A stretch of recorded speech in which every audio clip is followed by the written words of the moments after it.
Welcome to study GS with Samaiki. और आज है 7 अगस्त 2021 और आज हम लोग देखेंगे 7 अगस्त 2021 के महत्वपूर्ण करंट अफेयर्स। जितने भी महत्वपूर्ण करंट अफेयर्स बन सकते थे आज हम लोग इस वीडियो में कवर करेंगे। तो चलिए शुरू करते हैं हम लोग। तो आज का पहला प्रश्न लेते हैं। हाल ही में किस भारतीय पहलवान ने टोक्यो ओलंपिक में 57 किलोग्राम फ्री स्टाइल वर्ग में रजत पदक जीत लिया है? ए रवि कुमार दहिया, बी सुशील कुमार, सी दीपक पुनिया, डी योगेश्वर दत्त। तो इसका उत्तर हो जाएगा ए रवि कुमार दहिया। तो भारतीय पहलवान रवि कुमार दहिया ने शानदार प्रदर्शन करते हुए रजत पदक अपने नाम किया है। 5 अगस्त 2021 को 57 किलो फ्री स्टाइल वर्ग के फाइनल में रवि दहिया को दूसरी वरीय रूस ओलंपिकीय समिति के पहलवान जावुर युगुएव ने 7-4 से मात दी। गौरतलब है कि ओलंपिक में सिर्फ अभिनव बिंद्रा ही व्यक्तिगत स्पर्धा में अब तक भारत के लिए गोल्ड मेडल जीत पाए हैं। जो अभिनव बिंद्रा ने बीजिंग ओलंपिक 2008 के 10 मीटर एयर राइफल प्रतिस्पर्धा में यह सुनहरी उपलब्धि हासिल की थी। तो इसको ध्यान में रखिएगा। नेक्स्ट क्वेश्चन लेते हैं।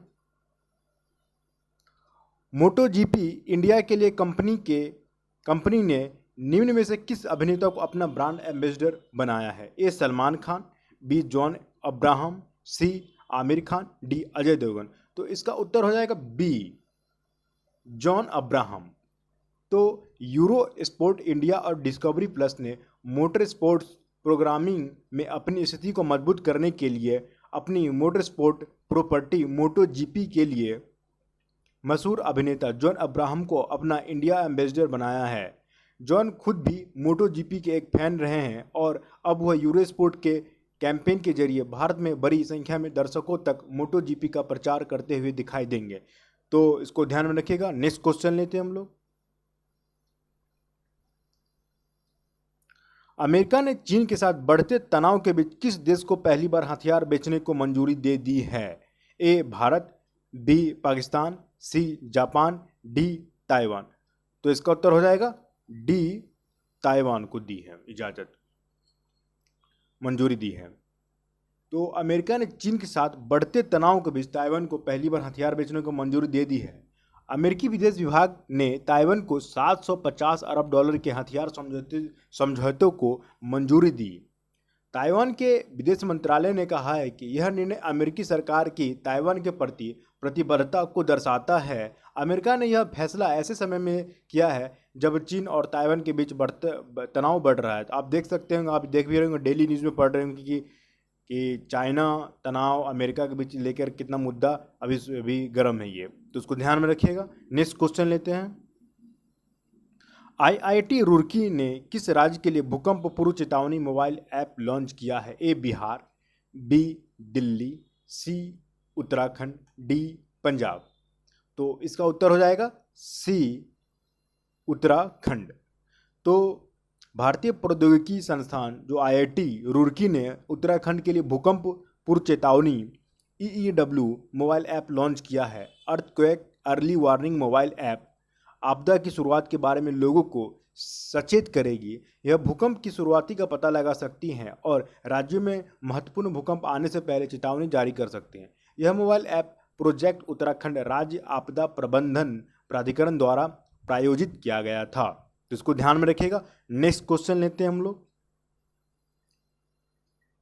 निम्न में से किस देश के पर्वतारोही शहरोज काशिफ दुनिया की दूसरी सबसे ऊंची चोटी K2 के शिखर पर पहुंचने वाले दुनिया के सबसे कम उम्र के व्यक्ति बन गए हैं? ए बांग्लादेश, बी पाकिस्तान, सी ईरान, डी इराक। तो इसका उत्तर हो जाएगा बी पाकिस्तान। तो पाकिस्तानी पर्वतारोही शहरोज काशिफ दुनिया की दूसरी सबसे ऊंची चोटी K2 के शिखर पर पहुंचने वाले दुनिया के सबसे कम उम्र के व्यक्ति बन गए हैं। लाहौर के शहरोज काशिफ ने बोतलबंद ऑक्सीजन की मदद से 8,611 मीटर, तो K2 की ऊंचाई कितना है? 8,611 मीटर की ऊंची चोटी को फतह करने की उपलब्धि हासिल की है। शहरोज काशिफ से पहले जो महान पर्वतारोही मोहम्मद अली सदपारा के बेटे साजिद सदपारा 20 साल की उम्र में K2 पर चढ़ने वाले सबसे कम उम्र के व्यक्ति थे। इसको ध्यान में रखिएगा। इससे पहले किसने किया था? सबसे कम उम्र में चढ़ाई हुए थे मोहम्मद अली सदपारा के बेटे साजिद सदपारा, जो कि 20 साल के थे। अब ये जो शहरोज हैं, ये इनका उम्र कितना है, 17 साल। तो ये दुनिया के 12वें सबसे ऊंचे पर्वत 8,047 मीटर चौड़ी चोटी भी फतह किया था। तो इसको ध्यान में रखिएगा। शहरोज हैं काशिफ ने 17 साल की उम्र में दुनिया के 12वें सबसे ऊंचे पर्वत 8,047 मीटर चौड़ी चोटी को भी फतह किया था। तो इसको ध्यान में रखें। नेक्स्ट क्वेश्चन लेते हैं। आर्थिक मामलों की मंत्रिमंडलीय समिति ने स्कूली शिक्षा के लिए समग्र शिक्षा योजना को अगले कितने वर्षों तक जारी रखने की मंजूरी दे दी है? ए 10 वर्ष, बी 7 वर्ष, सी 4 वर्ष, डी 5 वर्ष। तो इसका उत्तर हो जाएगा डी 5 वर्ष। तो 5 वर्ष के लिए किया गया है। तो आर्थिक मामलों की मंत्रिमंडलीय समिति ने स्कूली शिक्षा के लिए समग्र शिक्षा योजना को अगले 5 वर्षों तक जारी रखने की मंजूरी दे दी है। तो हमारे शिक्षा मंत्री जो धर्मेंद्र प्रधान हैं, उनके अनुसार यह योजना 1 अप्रैल 2021 से 31 मार्च 2026 तक जारी रहेगी। यह योजना शिक्षक और प्रौद्योगिकी पर ध्यान केंद्रित करके स्कूली शिक्षा की गुणवत्ता में सुधार लाने पर जोर देती है। तो नेक्स्ट क्वेश्चन लेते हैं।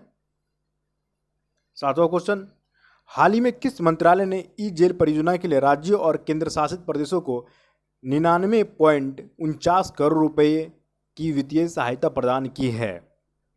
ए गृह मंत्रालय, बी रक्षा मंत्रालय, सी वित्त मंत्रालय, डी स्वास्थ्य मंत्रालय। तो इसका उत्तर हो जाएगा ए गृह मंत्रालय। तो गृह मंत्रालय ने ई जेल परियोजना के लिए राज्यों और केंद्र शासित प्रदेशों को 99.49 करोड़ रुपए की वित्तीय सहायता प्रदान की है। इस परियोजना का जो मेन उद्देश्य क्या है? तो उद्देश्य है इसका देश के जिलों के कामकाज का कंप्यूटरीकरण करना है। इसे सभी राज्यों और केंद्र शासित प्रदेशों में लागू कर दिया गया है। ई जेल एप्लीकेशन को राष्ट्रीय सूचना विज्ञान केंद्र, इलेक्ट्रॉनिक्स और आईटी मंत्रालय द्वारा विकसित किया गया है। तो इसको ध्यान में रखिएगा। तो नेक्स्ट क्वेश्चन लेते हैं। आरबीआई की मौद्रिक नीति समिति एमपीसी ने 6 अगस्त 2021 को रिवर्स रेपो रेट को कितने प्रतिशत पर बरकरार रखने का फैसला किया है? ए 5.35%, बी 3.35%, सी 4.35%, डी 2.35%। तो इसका उत्तर हो जाएगा बी 3.35%। तो इसको ध्यान में रखिएगा। तो आरबीआई की मौद्रिक नीति समिति एमपीसी ने शुक्रवार को रेपो रेट को 4% के निम्नतम स्तर पर और रिवर्स रेपो रेट को 3.35% पर बरकरार रखने का फैसला किया है। जून 2021 में हुई एमपीसी की पिछली बैठक में भी रेट्स में कोई बदलाव नहीं किए गए थे। आरबीआई ने लगातार 7वीं बार रेपो रेट में कोई बदलाव नहीं किया है। तो आज का जो भी महत्वपूर्ण करंट अफेयर्स बन सकते थे, आज हम लोग इस वीडियो में इसको देख चुके हैं।